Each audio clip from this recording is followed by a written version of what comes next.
ओम शांति। आज 15 नवंबर 2024 की साकार मुरली। बाबा ने कहा, मीठे बच्चे, अपनी जांच करो कि कितना समय बाप की स्मृति रहती है, क्योंकि स्मृति में है ही फायदा, विस्मृति में है घाटा। प्रश्न है, इस पाप आत्माओं की दुनिया में कौन सी बात बिल्कुल असंभव है और क्यों? उत्तर में कहा, यहाँ कोई कहे हम पुण्य आत्मा हैं, यह बिल्कुल असंभव है, क्योंकि दुनिया ही कलयुगी तमोप्रधान है। मनुष्य जिसको पुण्य का काम समझते हैं वह भी पाप हो जाता है, क्योंकि हर कर्म विकारों के वश हो करते हैं। ओम शांति। यह तो बच्चे समझते होंगे, हम अभी ब्रह्मा के बच्चे, ब्रह्मा कुमार कुमारियां हैं, फिर बाद में होते हैं देवी देवता। यह तो तुम ही समझते हो, दूसरा कोई नहीं समझते। तुम जानते हो हम ब्रह्मा कुमार कुमारियां बेहद की पढ़ाई पढ़ रहे हैं, 84 जन्मों की पढ़ाई भी पढ़ते, सृष्टि चक्र की पढ़ाई भी पढ़ते। फिर तुमको यह शिक्षा मिलती है कि पवित्र बनना है। यहाँ बैठे तुम बच्चे बाप को याद तो जरूर करते हो पावन बनने के लिए। अपने दिल से पूछो, सच सच हम बाप की याद में बैठे थे या माया रावण बुद्धि को और तरफ ले गई? बाप ने कहा है मामे कम याद करो तो पाप करें। अब अपने से पूछना है, हम बाबा की याद में रहे या बुद्धि कहाँ चली गई? स्मृति रहनी चाहिए, कितना समय हम बाबा की याद में रहे, कितना समय हमारी बुद्धि कहाँ कहाँ गई। अपनी अवस्था को देखो, जितना टाइम बाप को याद करेंगे उससे ही पावन बनेंगे। जमा और ना का भी पोता मेल रखना है। आदत होगी तो याद भी रहेगा, लिखते रहेंगे। डायरी तो सबके पॉकेट में रहती ही है। जो भी व्यापार वाले होते हैं उन्हों की है हद की डायरी, तुम्हारी है बेहद की डायरी। तो तुमको अपना चार्ट नोट करना है। बाप का फरमान है, धंधा आदि सब कुछ करो, परंतु कुछ समय निकाल मेरे को याद करो। अपने पोता मेल को देख फायदा बढ़ाते जाओ, घाटा न डालो। तुम्हारी युद्ध तो है ना, सेकंड में फायदा, सेकंड में घाटा। झट मालूम पड़ता है हमने फायदा किया या घाटा। तुम व्यापारी हो ना, कोई विरला यह व्यापार करे। स्मृति से है फायदा, विस्मृति से है घाटा। यह अपनी जांच करनी है। जिनको ऊंच पद पाना है उनको तो ओना रहता है। देखें हम कितना समय विस्मृति में रहें। यह तो तुम बच्चे जानते हो, हम सब आत्माओं का बाप पतित पावन है। हम असुल आत्माएं हैं, अपने घर से यहाँ आए हैं। यह शरीर लेकर पार्ट बजाते हैं। शरीर विनाशी है, आत्मा अविनाशी है। संस्कार भी आत्मा में रहते हैं। बाबा पूछते हैं, हे आत्मा याद करो, इस जन्म के छोटेपन में कोई उल्टा काम तो नहीं किया है? याद करो, 3-4 वर्ष से लेकर याद तो रहती है। हमने छोटेपन में कैसे बिताया है, क्या क्या किया है, कोई भी बात दिल में अंदर खाती तो नहीं है।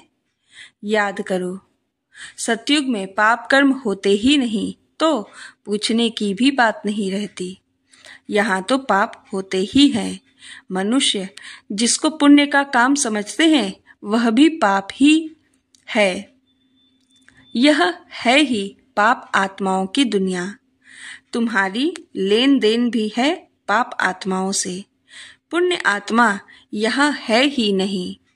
पुण्य आत्माओं की दुनिया में फिर एक भी पाप आत्मा नहीं। पाप आत्माओं की दुनिया में एक भी पुण्य आत्मा नहीं हो सकती। जिन गुरुओं के चरणों में गिरते हैं वह भी कोई पुण्य आत्मा नहीं है। यह तो है ही कलयुग, सो भी तमोप्रधान। तो इसमें कोई पुण्य आत्मा होना ही असंभव है। पुण्य आत्मा बनने के लिए ही बाप को बुलाते हैं कि आकर हमको पावन आत्मा बनाओ। ऐसे नहीं, कोई बहुत दान पुण्य आदि करते हैं, धर्मशाला आदि बनाते हैं, तो वह कोई पुण्यात्मा है? नहीं, शादियों आदि के लिए हॉल आदि बनाते हैं, यह कोई पुण्य थोड़े ही है। यह समझने की बातें हैं। यह है रावण राज्य, पाप आत्माओं की आसुरी दुनिया। इन बातों को सिवाय तुम्हारे और कोई नहीं जानते। रावण भल है, परंतु उनको पहचानते थोड़े ही हैं। शिव का चित्र भी है, परंतु पहचानते नहीं हैं। बड़े बड़े शिवलिंग आदि बनाते हैं, फिर भी कह देते नाम रूप से न्यारा है, सर्वव्यापी है। इसलिए बाप ने कहा है यदा यदा ही। भारत में ही शिव बाबा की ग्लानि होती है। जो बाप तुमको विश्व का मालिक बनाते हैं, तुम मनुष्य मत पर चल उनकी कितनी ग्लानि करते हो। मनुष्य मत और ईश्वरीय मत का किताब भी है ना, यह तो तुम ही जानते हो और समझाते हो। हम श्रीमत पर देवता बनते हैं, रावण मत पर फिर आसुरी मनुष्य बन जाते हैं। मनुष्य मत को आसुरी मत कहा जाएगा। आसुरी कर्तव्य ही करते रहते हैं। मूल बात ईश्वर को सर्वव्यापी कह देते। कच्छ अवतार, मच्छ अवतार, तो कितने आसुरी छीछी बन गए हैं। तुम्हारी आत्मा कच्छ मच्छ अवतार नहीं लेती, मनुष्य तन में ही आती है। अभी तुम समझते हो हम कोई कच्छ मच्छ थोड़े ही बनते हैं, 84 लाख योनि थोड़े ही लेते हैं। अभी तुमको बाप की श्रीमत मिलती है। बच्चे, तुम 84 जन्म लेते हो, 84 और 84 लाख का क्या परसेंटेज है कहेंगे। झूठ तो पूरा झूठ, सच की रत्ती नहीं। इसका भी अर्थ समझना चाहिए। भारत का हाल देखो क्या है। भारत सचखंड था, जिसको हेवन ही कहा जाता था। आधा कल्प है रावण राज्य, आधा कल्प है राम राज्य। रावण राज्य को आसुरी संप्रदाय कहेंगे। कितना कड़ा अक्षर है। आधा कल्प देवताओं का राज्य चलता है। बाप ने समझाया है, Lakshmi Narayan the first, the second, the third कहा जाता है। जैसे एडवर्ड फर्स्ट सेकंड होता है ना। पहली पीढ़ी फिर दूसरी पीढ़ी ऐसे चलती है। तुम्हारा भी पहले होता है सूर्यवंशी राज्य, फिर चंद्रवंशी। बाप ने आकर ड्रामा का राज भी अच्छी रीति समझाया है। तुम्हारे शास्त्रों में यह बातें नहीं थी। कोई कोई शास्त्रों में थोड़ी लकीरें लगाई हुई हैं, परंतु उस समय जिन्होंने पुस्तक बनाए हैं उन्होंने कुछ समझा नहीं है। बाबा भी जब बनारस गए थे उस समय यह दुनिया अच्छी नहीं लगती थी। वहां सारी दीवारों पर लकीर बैठ लगाते थे। बाप यह सब कराते थे, परंतु हम तो उस समय बच्चे थे ना, पूरा समझ में नहीं आता था। बस कोई है जो हमसे यह कराता है। विनाश देखा तो अंदर में खुशी भी थी। रात को सोते थे तो भी जैसे उड़ते रहते थे, परंतु कुछ समझ में नहीं आता था। ऐसे ऐसे लकीरें खींचते रहते थे। कोई ताकत है जिसने प्रवेश किया है। हम वंडर खाते थे। पहले तो धंधा आदि करते थे, फिर क्या हुआ, कोई को देखते थे और झट ध्यान में चले जाते थे। कहता था यह क्या होता है, जिसको देखता हूँ उनकी आंखें बंद हो जाती है। पूछते थे क्या देखा, तो कहते थे वैकुंठ देखा, कृष्ण देखा। यह भी सब समझने की बातें हुई ना। इसलिए सब कुछ छोड़कर बनारस चले गए समझने के लिए।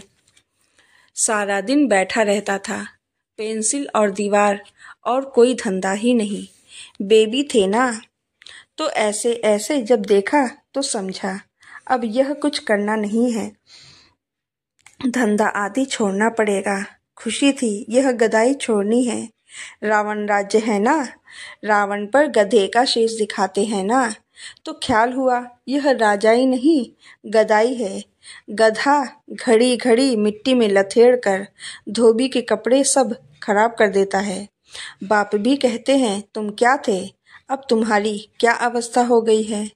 यह बाप ही बैठ समझाते हैं और यह दादा भी समझाते हैं।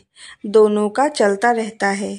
ज्ञान में जो तीखे जो अच्छी रीति समझाते हैं वह तीखे कहेंगे।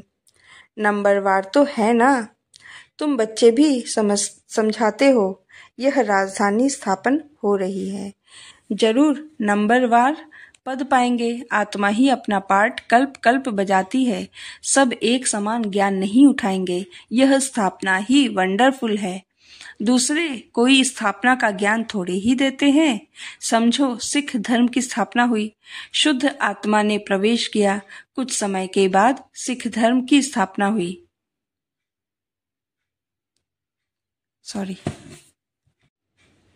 उन्हों का हेड कौन? गुरु नानक। उसने आकर जप साहिब बनाया। पहले तो नई आत्माएं ही होंगी, क्योंकि पवित्र आत्मा होती है। पवित्र को महान आत्मा कहते हैं। सुप्रीम तो एक बाप को कहा जाता है। वह भी धर्म स्थापना करते हैं तो महान कहेंगे, परंतु नंबरवार पीछे पीछे आते हैं। 500 वर्ष पहले एक आत्मा आई, आकर सिख धर्म स्थापन किया। उस समय ग्रंथ कहाँ से आएगा? जरूर सुखमनी जप साहिब आदि बाद में बनाए होंगे ना। क्या शिक्षा देते हैं? उमंग आता है तो बाप की बैठ महिमा करते हैं। बाकी यह पुस्तक आदि तो बाद में बनते हैं, जब बहुत हों। पढ़ने वाले भी चाहिए ना। सबके शास्त्र पीछे बने होंगे। जब भक्ति मार्ग शुरू हो तब शास्त्र पढ़े। ज्ञान चाहिए ना। पहले सतो प्रधान होंगे, फिर सतो रजो तमो में आते हैं। जब बहुत वृद्धि हो तब महिमा हो और शास्त्र आदि बने, नहीं तो वृद्धि कौन करे। फॉलोअर्स बने ना। सिख धर्म की आत्माएं आवे जो आकर फॉलो करे, उसमें बहुत टाइम चाहिए। नई आत्मा जो आती है उनको दुख तो हो नहीं सकता। लौ नहीं कहता आत्मा सतो प्रधान से सतो रजो तमो में आवे तब दुख हो। लौ भी है ना। यह है मिक्सअप। रावण संप्रदाय भी है तो राम संप्रदाय भी है। अभी तो संपूर्ण बने नहीं हैं। संपूर्ण बनेंगे तो फिर शरीर छोड़ देंगे। कर्मातीत अवस्था वाले को कोई दुख हो न सके। वह इस छीछी दुनिया में रह नहीं सकते। वह चले जाएंगे, बाकी जो रहेंगे वह कर्मातीत नहीं बने होंगे। सब तो एक साथ कर्मातीत हो नहीं सकते। भल विनाश होता है तो भी कुछ बचेंगे। प्रलय नहीं होती। गाते भी हैं राम गयो रावण गयो। रावण का बहुत बड़ा परिवार था। हमारा परिवार तो थोड़ा है। वह कितने ढेर धर्म है। वास्तव में सबसे बड़ा हमारा परिवार होना चाहिए, क्योंकि देवी देवता धर्म सबसे पहला है। अभी तो सब मिक्सअप हुए हैं तो क्रिश्चियन बहुत बन गए हैं। जहाँ मनुष्य सुख देखते हैं, पोजीशन देखते हैं, तो उस धर्म के बन जाते हैं। जब जब जब पोप आता है तो बहुत क्रिश्चियन बनते हैं। फिर वृद्धि भी बहुत होती है। सतयुग में तो है ही एक बच्चा एक बच्ची, और कोई धर्म की ऐसे वृद्धि नहीं होती। अभी देखो सबसे क्रिश्चियन तीखे हैं। जो बहुत बच्चे पैदा करते हैं उनको इनाम मिलता है, क्योंकि उन्हों को तो मनुष्य चाहिए ना, जो मिलिट्री लश्कर काम में आएगा। है तो सब क्रिश्चियन। रशिया अमेरिका सब क्रिश्चियन है। एक कहानी है, 2 बंदर लड़े, माखन बिल्ला खा गया। यह भी ड्रामा बना हुआ है। आगे तो हिंदू मुसलमान इकट्ठे रहते थे। जब अलग हुए तब पाकिस्तान की नई राजाई खड़ी हो गई। यह भी ड्रामा बना हुआ है। तो लड़ेंगे तो बारूद लेंगे, धंधा होगा। ऊंच ते ऊंच उन्हों का यह धंधा है, परंतु ड्रामा में विजय की भावी तुम्हारी है। 100% सर्टेन है। तुम्हें कोई भी जीत नहीं सकते।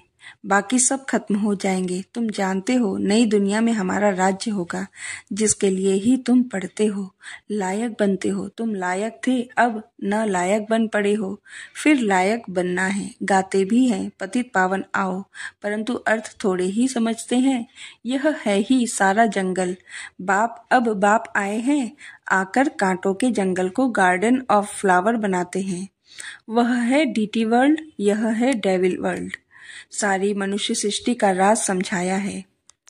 तुम अभी समझते हो हम अपने धर्म को भूल धर्म भ्रष्ट हो गए हैं, तो सब कर्म विकर्म ही होते हैं। कर्म विकर्म अकर्म की गति बाबा तुमको समझा कर गए थे। तुम समझते हो बरोबर, कल हम ऐसे थे, फिर आज हम यह बनते हैं। नजदीक है ना।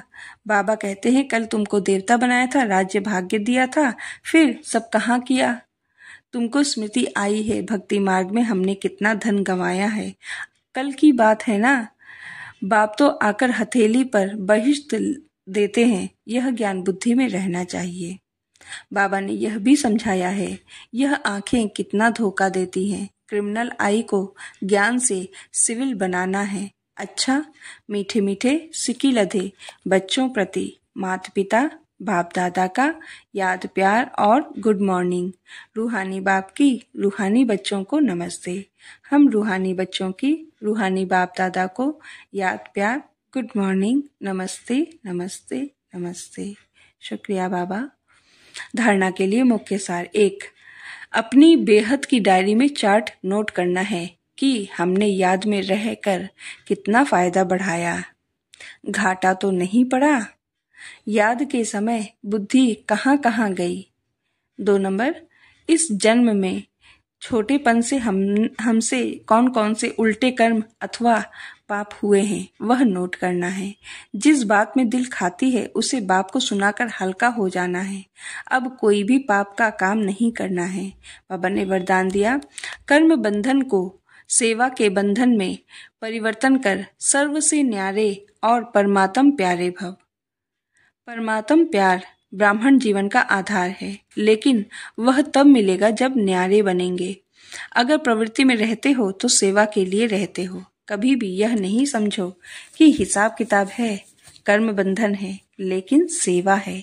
सेवा के बंधन में बंधने से कर्म बंधन खत्म हो जाता है। सेवा भाव नहीं तो कर्म बंधन खींचता है। जहाँ कर्म बंधन है वहाँ दुख की लहर है। सेवा के बंधन में खुशी है, इसलिए कर्म बंधन को सेवा के बंधन में परिवर्तन कर न्यारे प्यारे रहो तो परमात्म प्यारे बन जाएंगे। बाबा ने स्लोगन दिया, श्रेष्ठ आत्मा वह है जो स्वस्थिति द्वारा हर परिस्थिति को पार कर ले। ओम शांति।